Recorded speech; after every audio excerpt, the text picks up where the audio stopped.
This is the most interesting guy we have not yet elected to the board. I just want you to know that. And I think you'll be fascinated. I don't even know what he's going to say, but I know what I've heard from him before. I think you'll be fascinated, and I'm glad you're here. Thanks. Well, thank you, Tom. I appreciate that. So I'm going to be talking today about the geography of housing supply. That might strike you as a little strange. It should strike you as strange. It's not often you hear a geographer talk about housing markets, but they do that kind of analysis. Typically, when you hear an academic or some sort of professional talking about it, they're usually an economist, a real estate economist. And at times I've relied heavily on such work. I'm very familiar with those kinds of analyses. You might be as well. But geography adds something that economics does not. Geographers see how different places are connected. So an economist might look at a housing market like Loudoun County's and just look at Loudoun County. And I would ask a question such as, okay, the people who are buying new homes, do they already live in Loudoun County? Or are they coming from somewhere else? And if they are coming from somewhere else, where are they coming from? And what can that place tell us about where the housing market is at, and more importantly, where the housing market is going. And generally speaking, a lot of the housing demand for Loudoun County is coming from Fairfax County. You can see it in the migration data. A lot of the people, if you look at IRS data, you'll note that a lot of the incomes moving from Fairfax to Loudoun are high incomes. We're not getting middle incomes or low incomes moving out to Loudoun. You're getting people looking for larger houses. They feel constrained. They still want school quality, but they'd like a bigger lot. They'd like more square footage. And that's important to understand, because if you don't know where the demand is coming from, it's very difficult to analyze the market as it sits today. All right, so because I know this from personal experience, most people don't know what geographers do. At times I might get lucky. Someone might say, so you study rocks? And I'll be like, that's geology, but there are physical geographers who do study rocks, so there's, I can see how we could have a mistake. Less fortunate is that I say I'm a geographer, and someone will say, what's the capital city of Burkina Faso? And I was like, well, I didn't go to graduate school to learn trivia. I went to graduate school to learn social science. Sometimes people forget economics. It's a social science, has this cloak of objectivity, but all those cool-looking models, or maybe bamboozling-looking models, and it may seem foreign to you, they are models of human behavior. And so I do similar work to economists insofar as I try to model and understand human behavior.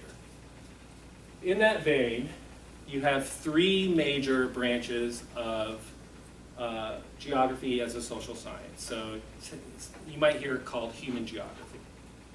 And I have it nested from economic to political to social for good reason. The economic geography, if you understand that first, you can pretty much figure out the political and then the social. Economic geography drives everything. If you don't understand the structure of the economy and how it impacts the landscape, you understand nothing.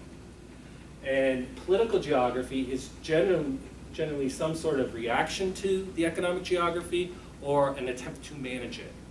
And then lastly, the political geography sets the stage, or sort of the allowed behavior, for social geography. So it says we'd like this kind of behavior here, but not here. All right, so sometimes it's just called the why of the where. But to give you a quick and dirty example of housing, in a lot of college towns, you'll have zoning that says you cannot have more than 3 unrelated people living together in the same housing unit. Why is that? Because they do not want to give power to itinerant residents. That they could come in, vote, upset the apple cart, and people are like, you're gone in 4 years. Why should you have a stake in our community? We want our community to reflect our values. And so zoning these kinds of social geographies that come from the political geography are reflective of the long-term community, not the people who come in and then leave. And geographers try to understand that, where economists would just say, what's supply, what's demand? So, first things first, so the economic geography of housing supply. The key thing here is existing versus new. I'll get to the market value analysis in a second. This is commonly done, usually by economists, but it's very geographically based. The key in existing versus new is, generally when we talk about increasing housing supply, we talk about building more housing. So if demand is fixed, right, you have 100,000 people who want housing units, and that stays constant to the next year. If you build more units of housing, then supply is increased and price goes down. There's your economics. Well, geographers shake their head. They're like, well, that's not really true. Because most of the housing that comes onto the market is existing. Generally, I mean, if you're lucky, maybe 10% of your housing that's on the market is new. And furthermore, the market for new housing is different from the market for existing. So you create new housing, and then it's there for a while. What happens to the house? It depreciates. And that's called filtering. And so people lower down the social economic ladder can access that market. And so the new housing is the future existing housing, and is, in some cases, the future affordable housing. And that relates to this market value analysis, because you have market types. You have three types: high market, mid-market, and low market. Most new housing, okay, is going to be at high market end. Why? Given a plot of land, let's say Western Loudoun, zoning tells you you have to have so many square feet or so many acres of land to build a single-family home on. So you as a developer, what would you do? You would want to build a kind of house that would give you the most profit. And so most new housing tends to be built at the high market end because it makes the most economic sense.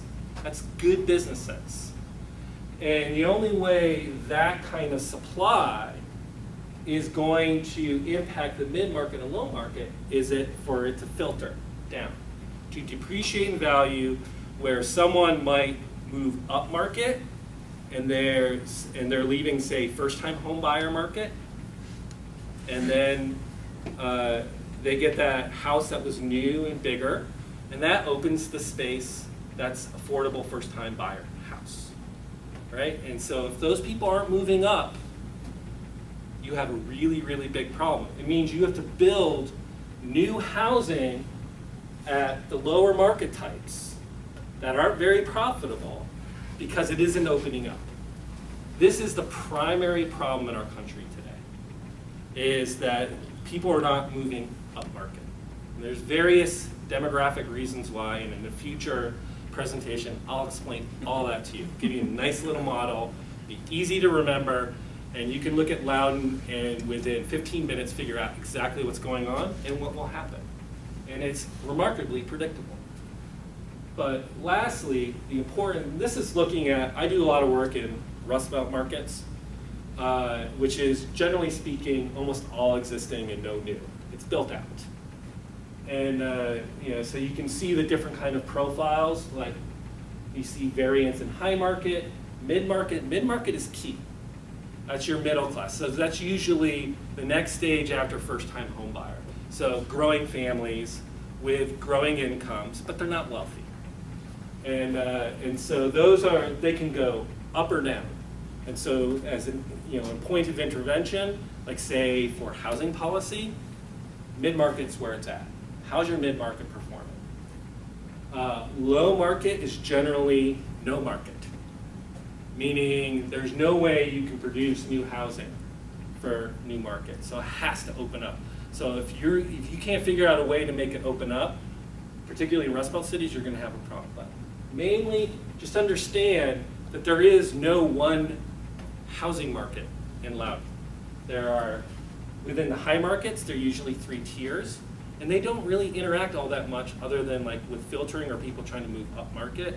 But generally, supply and demand, the economist model, there's supply and demand for high markets, supply and demand for mid-market, and supply and demand for low market.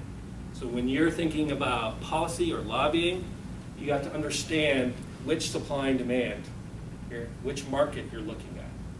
That's really, really important. And understanding where that supply is going to come from. So sometimes, remember that it's not building new, but it's filtering down. You need to understand where those neighborhoods are. And if anyone has any questions, mid-presentation, feel free to ask. But I tend to leave plenty of time for discussion. All right. So now you're going to have political geography of housing supply. A term I've heard bandied about by politicos in Loudoun County is net revenue per square foot. This is a map of Lafayette, Louisiana, and it doesn't show up too well in this projection, but it's green and red. And I apologize anyone who has colorblind issues. I'm slightly colorblind, so it's a little hard for me to see. But green is net positive revenue, so versus the expenditure the community has to make to service it, like say sewer or so forth. And red is net negative. And what doesn't show up so well is, so the taller it is, the more positive or negative it is.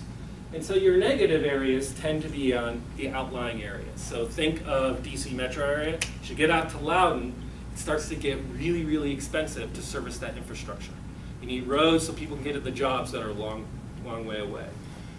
Extending, one of the big things that happened was extending all kinds of waterworks out this far. And in places around the country, if that never happened, development doesn't follow that way. So, without that infrastructure, you're not going to get a development boom. But if you do invest in that infrastructure, it tends to be heavily net negative in revenue per square foot. All right? So in the middle, high density areas, it's positive. Now there's a problem with this line of thinking, and it is dominant in terms of its political geography. You got to balance the budget. Hey, Habitat has to balance its budget, and so forth. These are important issues. Generally speaking, residential, we don't pay enough in taxes to support what it costs. So what does that incentivize? It incentivizes a community or county to go after the kind of development that's grossly positive to subsidize the negative. Well, if you do that, you're probably going to chase data centers.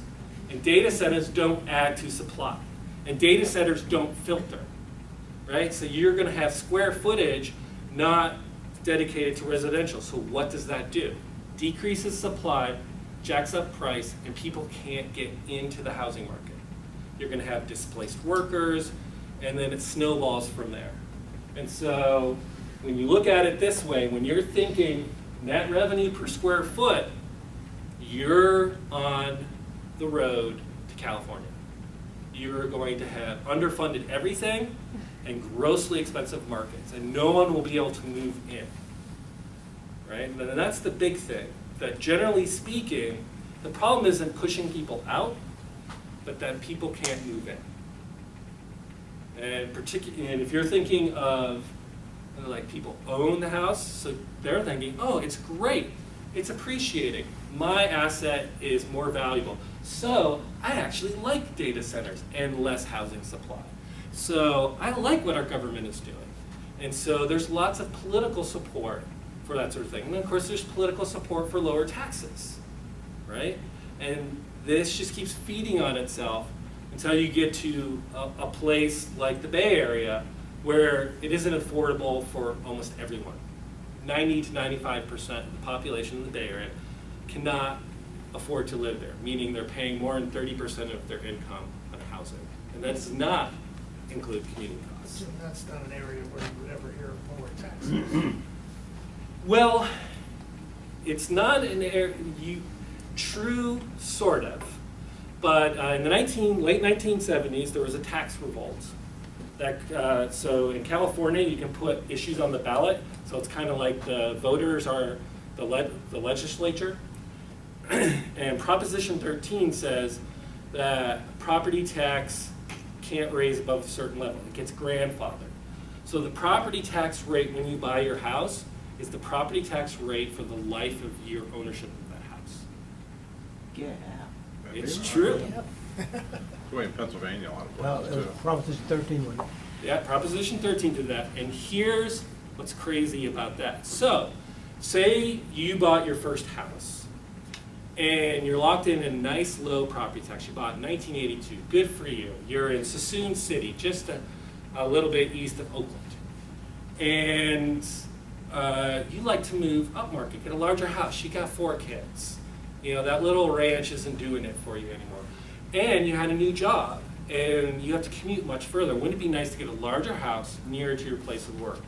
Well, if you sold your house and bought a new house, guess what you get? You get the new property tax rate. And so you're looking at the pros and cons of that, and economically, you can't make it work. Even if you could find a loan that made the house affordable, the property tax change would make it unaffordable. And so you don't leave. And because you don't leave, that means there's less existing housing coming onto the market. Under that Proposition 13 and the new ruling, I think when they go into the new house, but the assessment can go up. That's right. It can escalate every year. So the assessment can go up, and you get the current market rate for property tax. And so what this has done is it's incentivized people not to leave their homes, and just to sit on them and accumulate wealth that way. And the more people that don't leave means faster rises in property value, right? And that makes it more likely you won't move because the new house, you can't afford them because the prices are going up and the price you bought in is so much lower, and there's no more room to build new It's housing. also less revenue for the municipality. And that's the killer. Yeah. You've got like Sorry, Vallejo, Bakersfield, you have bankrupt cities. You have California, I mean, in all fairness, is bankrupt.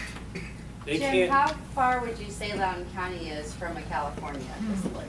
it's got a long way to go. Okay. I like to say to people like, oh, well, tell me about Loudoun County. I said, well, do you know Sonoma County? They're like, yeah, sure. It's like Sonoma County in California in the 1970s. Right? So I look and I can see where the pressures are coming from. But your biggest problem here in Loudoun County is Fairfax is a wealth engine. Is one of the premier counties in the country. Economic development, A+. Everything that's going on there. I mean, if someone said, name me 10 counties where it'd be great to have a job, Fairfax would be one of those 10 counties. So it produces a lot of wealth, and where are they spending equity or their income? It's Loudoun. And that's the same thing that happened with Sonoma. You got, like, say, Marin, and then they're like, oh, I'll go a little farther out, I'll get my dream ranch, and so forth. And that's how things started to escalate. So let's say 20 years, 20, 25 years. So I mean, about a generation. But it could go faster, it could go slower, depending on, I mean, if the whole federal government funding went kabloof, then it may never happen. So, you know, it depends on, and that's when you start getting into like geography of demand and how that works. But we'll stick with supply. But that's, generally speaking, this is the political machination in play. I can take you around to different parts of the country. They're all more or less concerned with the same thing, and for good reason. It's really expensive to service residential areas. All right, so the social geography of housing supply and the rapidly becoming infamous transition area. So what you have here is essentially how we can supply the housing market. What, you know, you have your rural areas, you have your suburban areas, and a transition area. So as a geographer, that's how I think of it. That it's applying a certain kind of cultural standard to certain spots in Loudoun County. The rural areas will put, the larger they are, will put tremendous pressure on housing affordability. Why? Because what defines a rural area in terms of housing? The size of the land tract, the size of the house, and so forth. Saying, we don't want density. Like, we're okay around Purcellville, that's fine. They want to build that out and have their little bit of Fairfax and Purcellville, that's their prerogative. But we just outside of that, like say, what, Lincoln, we don't want any part of that. We like these old homes. We want to preserve the character, the history. Well, generally, people think of that as, well, that's good for us, and we bear the cost. But what they do in the rural areas affects what happens around Leesburg and in Leesburg, and in the transition area, in the suburban area, and so forth. They're connected. So if there are no low market options out in the rural area, that means most of Loudoun County has no low market, right? And the only way it could happen is filtering. Well, filtering is structural. Land values are what tend to appreciate. And this kind of social geography, it's going to increase the land value in the rural areas. There's going to be tremendous pressure. And the more jobs we create in Loudoun County, so the more jobs that Buddy Reiser creates, data centers or whatnot, is going to raise the prices out in the rural areas the most, the land value. And so the land value increasing will keep the structure forever filtering down to a place where people can move upmarket, which means they're not leaving, and so the existing housing supply is constrained. So this plan as it sits right here is antithetical, runs against affordable housing. Just the way that this social geography is a recipe for disaster. Now to go a little bit further, and this is my last slide, and a geographer, he does demography, but he's in Australia.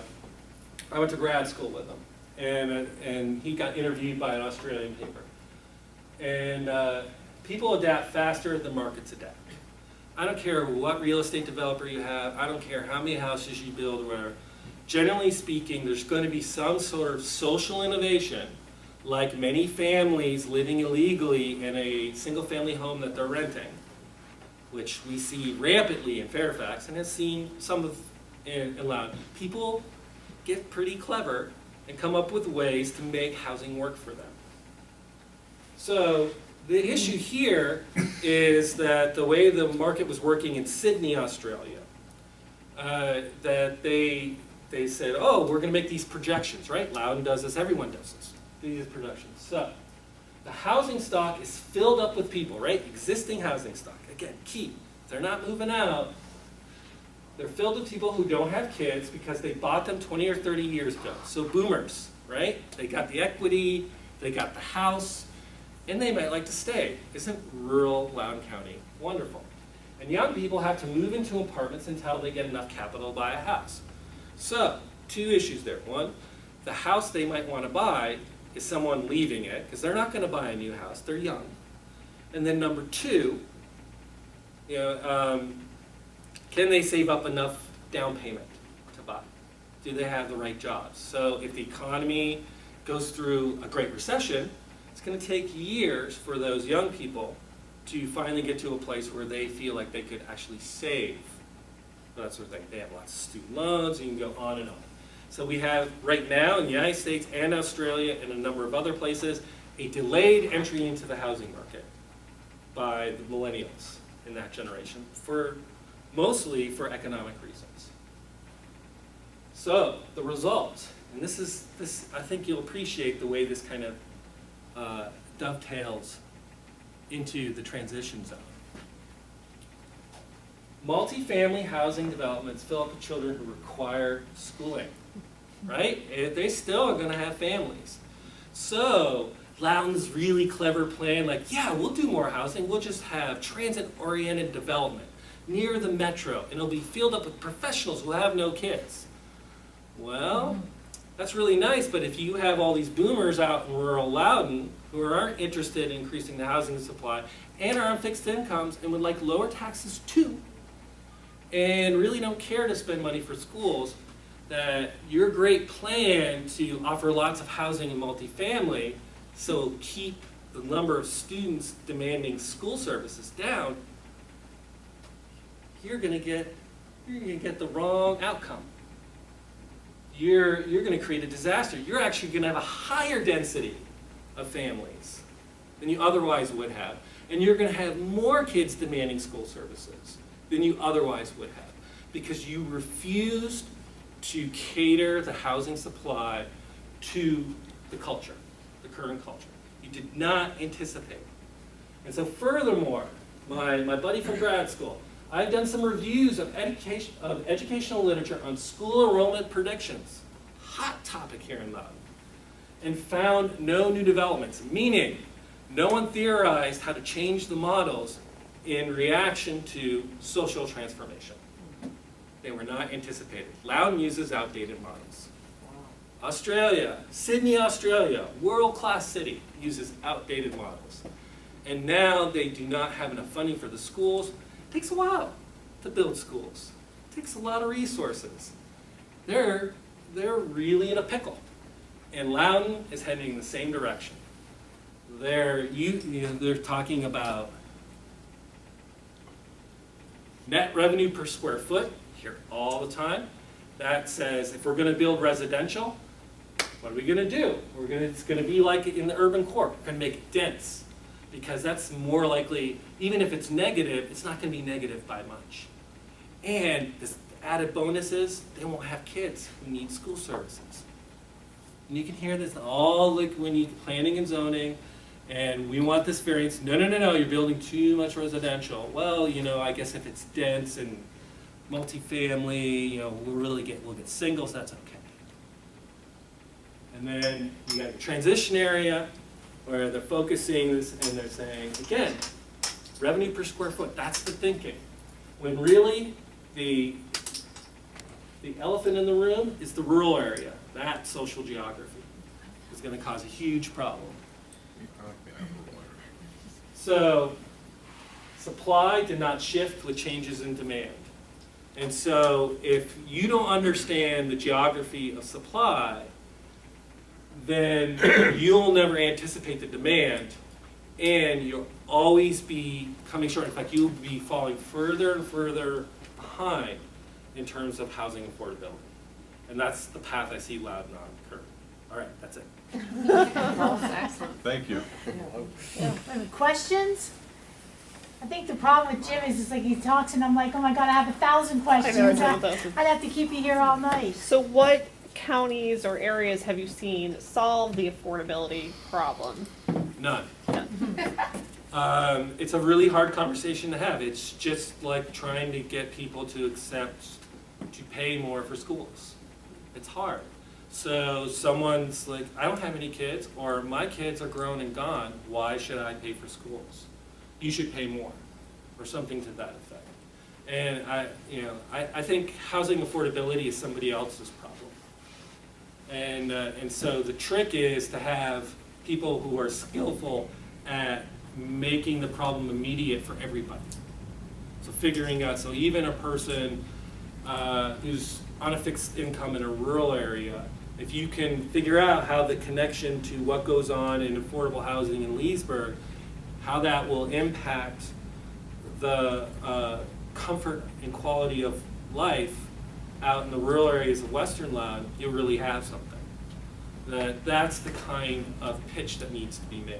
You need to understand how they're connected and then get people to understand how they're connected. Couldn't some of the argument be the healthcare market? If you've got the boomers sitting on the property and you can't afford the home health care or the health aides or the people working in the hospitals and the people in general that are going to need those services, isn't that the pitch to those people? That's a pitch. It's possible. It's logical. It's true. I'll go out Friday night, Leesburg, and I'll talk to people about it, and I'll make that pitch. And I'll describe it to them. And some people will be like, yeah, but I'm not interested in subsidizing that. That's just the way the market works. Leave it alone. Right? Don't start subsidizing things. Don't make government, part of the solution. It's really the problem, to go back to Reagan's phrasing. And so there's an ideological wall sometimes that you hit.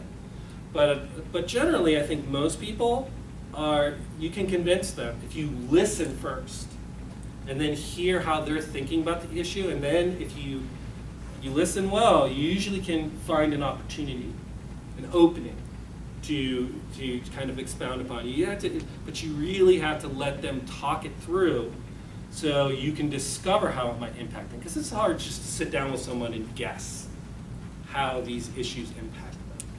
But every conversation you have, every person you meet, it's an opportunity to talk about this sort of stuff. What does this say about Habitat's ability and opportunity to provide affordable housing? When I think of Habitat, I think of new housing. And I think that needs to change, that Habitat needs to be out there advocating for existing housing. We do a lot of that now too. Right. So, but I'm just talking about like impressions. And so the high profile stuff is like people getting together on a Saturday and getting together as a community and building a house. And and that is great. And that's important, that's part of it. But what's the equivalent public relations for existing housing efforts that's visible? I mean, obviously, keeping people from being evicted is not a sexy sell, but it's vital because you have people in affordable housing situations. Those are the people who tend to be evicted. And so efforts done there probably do 10 times the amount, if not 100 times, that building new housing does. And I think most people that at least that I've spoken to about the issue, they don't realize that. I was surprised at the prevalence of eviction in Loudoun. I talked to a bailiff at Loudoun County Courthouse, and I said, "What's your number one problem?" And the first thing out of his mouth was evictions, and the second one was gang violence. So evictions were number one. Is that evictions from rentals? I think probably a large part of it. Yes, I mean, I've looked at, Virginia state law and, how that impacts foreclosures and stuff like that. It's very different than, say, Ohio for various reasons. But yes, it tends to be rental. And generally speaking, that's where most of your low income people are. They don't have enough money. And then now we're going to have millennials looking to move out to Loudoun. I think Leesburg is very desirable for millennials. They would like to be near downtown, that they're going to be precarious. And if you're working somewhere outside of Loudoun County, chances are that income that allows you to live here isn't going to work. And so we're probably looking at people who are living and working here, and if they get evicted, they'll leave the county. And that's removing workforce. And that's a bigger issue altogether. Excellent. Thank you, Jim. You're welcome.